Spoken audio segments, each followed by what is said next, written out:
I'm Allison Cook. My special guest today is Rachel Wood, and my research project was on the insides of child trafficking and how police can help reduce that number and what resources they need to better help those kind of situations. So I'm going to start off with the question of, do any of y'all plan on having children or have children in your life right now? And could you ever imagine them going through something as bad as getting sent off and getting worked at a very young age for no money or very little money, or even getting sex trafficked, which is really scary to think about, but it happens quite often, and it's a real problem that we have. So, fun fact, the World Children's states that over 4 million children are involved in labor trafficking, and that generates about $150 billion US per year. And it's also increased dramatically over the last 5 years, which is really scary considering what we want to do is we want to be decreasing the numbers with how much our technological things have advanced.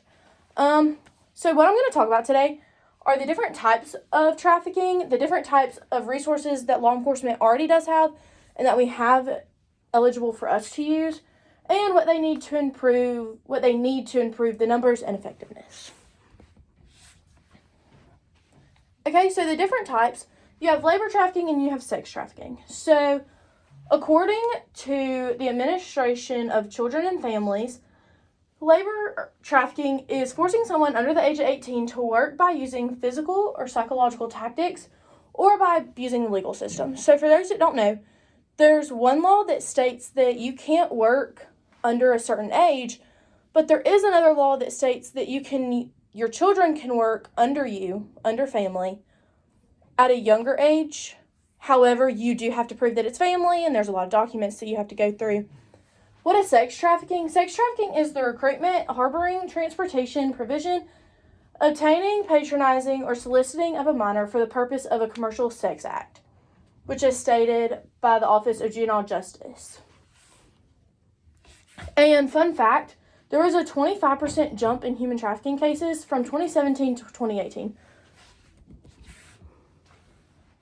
Okay, so I have a diagram right here to show the cases that increased, and this kind of goes back to the fun fact I just showed you. So from 2015 to 2019, there was a big increase, and this is not what we want to see at all by any means.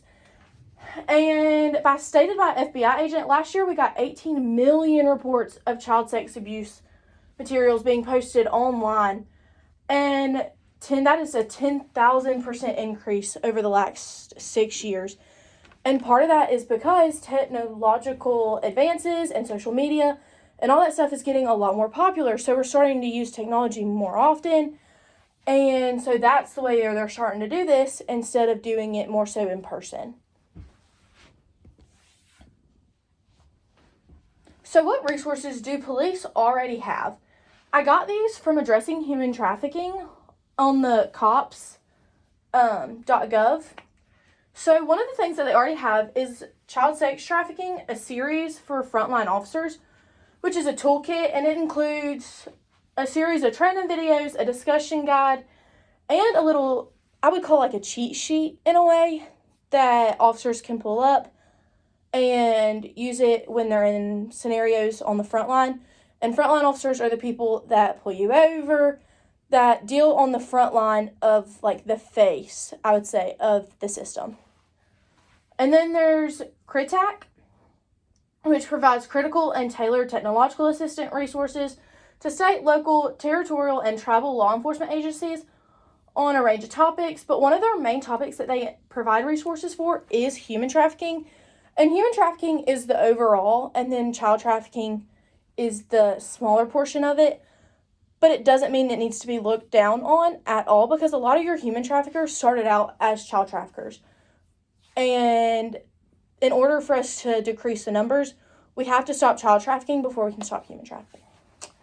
And then the last thing is the NHTRC, which is a list provided to officers on times and phone numbers and resources they can call when they get into situations. So it's like a hotline, but specifically for your officers and your mandated reporters, so they can get in contact with somebody who can better help the person in the situation. So resources at advancing. Since the early 2000s, the courts have been slowly making the 3P law, which is prevention, protection, and prosecution, which is a big reason why a lot of people don't come forward, because they're scared that what's going to happen to them, what's going to happen to their family if they come forward, and a lot of people are threatened by it, actually. So in children's cases, their abuser will be like, well, like, I'll kill your family, or like, I'll hurt you and your family if you say something. And that's why a lot of children don't come forward, because they're too scared to. The Office of Juvenile Justice and Delinquency Prevention also has provided toolkits, but they're also providing mentoring programs and more. So child trafficking happens a lot in your low-income families and stuff like that. And one of the biggest labor trafficking acts is actually drug dealing. So there are a lot of children who are being used as a drug dealer. So then the dealer doesn't get caught, and then the head doesn't get in trouble, and it's just a child's life on the line. And that's how they view it. And that's not the case, and it shouldn't be that way. So they are providing tools and mentoring services in those areas to kind of help prevent and keep them away from the gangs and the drugs and that kind of stuff.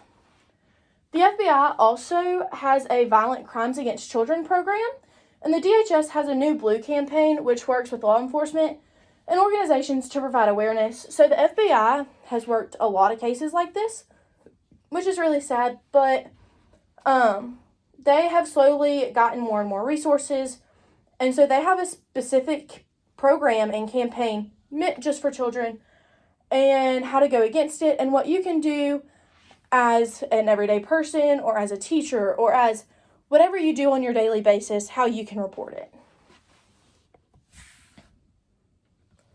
So what is the big problem here? The problem here is not that law enforcement necessarily needs more resources, because they do have a handful of resources.